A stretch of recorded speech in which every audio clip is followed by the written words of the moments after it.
le numérique là-dedans, trouver la place du numérique, comment former les gens avec le numérique, c'est quelque chose qu'il va falloir repenser.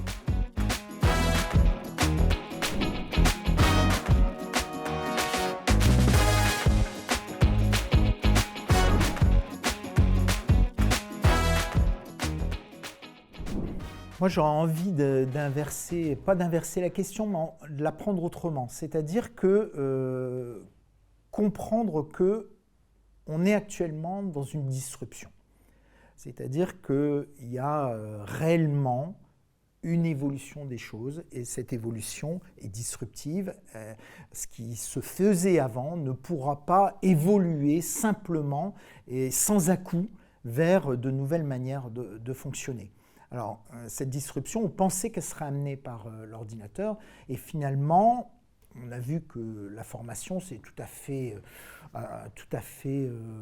accepter l'ordinateur et la cantonner ou bien sur les écrans ou bien dans des salles. Mais par contre, la réelle disruption, c'est l'accès à la connaissance partout et à tout moment par la 4G, la 5G, par le téléphone mobile. Et on voit que là, il y a un vrai changement, une vraie difficulté. Il y a la mise à mal des règles de l'enseignement, qui est les règles d'unité, unité de lieu, d'action, de temps. La mise à mal de ces règles fait que je vais me retrouver dans une situation où finalement, il n'y a plus de raison d'aller regrouper des personnes dans une salle simplement. On perd beaucoup de temps dans ces salles, on n'est pas forcément en lien avec la connaissance. Et le numérique là-dedans, trouver la place du numérique, comment former les gens avec le numérique, c'est quelque chose qu'il va falloir repenser. La bonne nouvelle, c'est que finalement, ces dispositifs numériques portent en eux les capacités de former les personnes. Lorsque j'utilise un dispositif numérique, ce dispositif numérique, il se donne à voir. Ça, c'est une des caractéristiques des dispositifs numériques. Lorsque j'enseigne dans une salle, ma salle, une fois que j'ai fermé, qu'il y a les murs, que j'ai fermé la porte, plus personne ne sait ce qui se passe dans l'intimité de la salle de classe.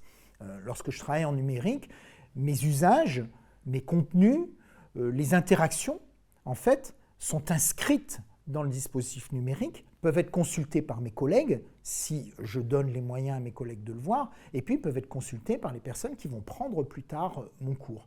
Et donc ces aspects de montrer en fait les usages à tous, ces aspects panoptiques, ces aspects finalement de sédimentation, où je vais au fil des ans sédimenter mes usages sur la plateforme numérique, et ces usages, je vais pouvoir aller les consulter. Donc, en tant qu'enseignant, nous, par exemple, dans notre institut de formation à distance, lorsqu'un nouvel enseignant arrive, il est très fréquent qu'il aille regarder les personnes qui l'ont précédé dans le type d'enseignement qu'il va mener.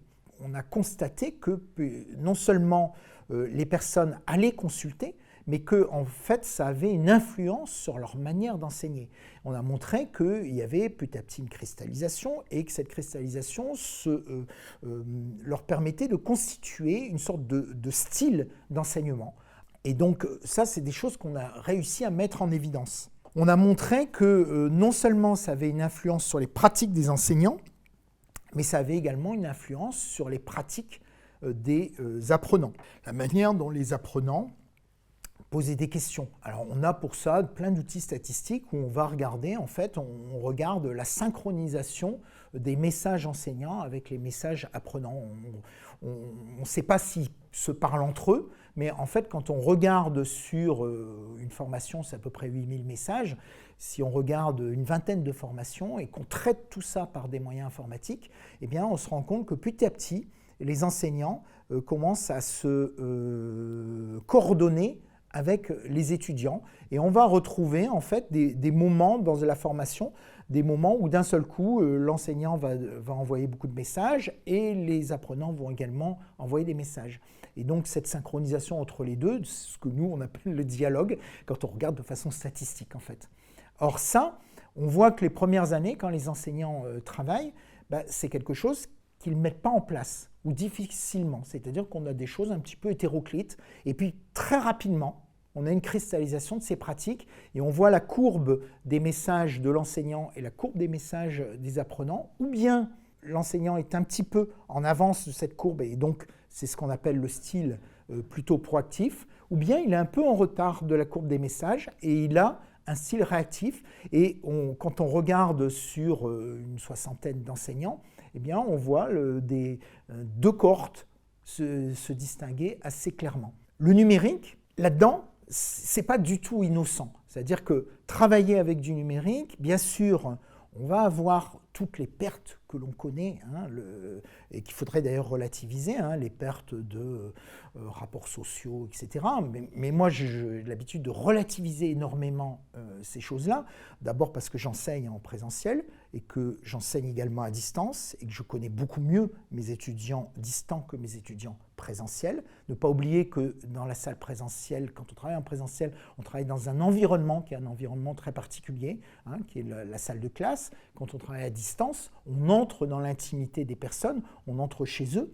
Le distant est beaucoup plus intime. Mais malgré tout, les moyens que nous utilisons, et ça on en a déjà parlé plusieurs fois, les moyens que nous utilisons en enseignement à distance, ne permettent pas une communication simple, malgré l'évolution, malgré les synchrones, les visioconférences, etc. On reste malgré tout avec des caméras qui sont légèrement au-dessus, avec le regard qui ne pointe pas vers les personnes, avec la difficulté d'improviser en permanence son cours, et donc les mécanismes de fonctionnement de cours sont tout à fait différents. On a ces pertes-là. Cette manière d'improvisation, ce que Pernoud appelait l'improvisation réglée, c'est difficile à faire quand je travaille en enseignement à distance. Par contre, le distant, il a bien d'autres éléments. Travailler en groupe, par exemple, c'est beaucoup plus facile. Séparer les personnes, les faire travailler en groupe. La posture réflexive est beaucoup plus facile à obtenir à distance. À distance, on est toujours intelligent parce qu'on a toujours le temps de répondre. Les apprenants ont toujours le temps de poser leurs questions et puis nous avons toujours le temps de répondre. Il ne faut pas oublier aussi qu'en enseignement à distance, tout est écrit, tout est formulé par écrit.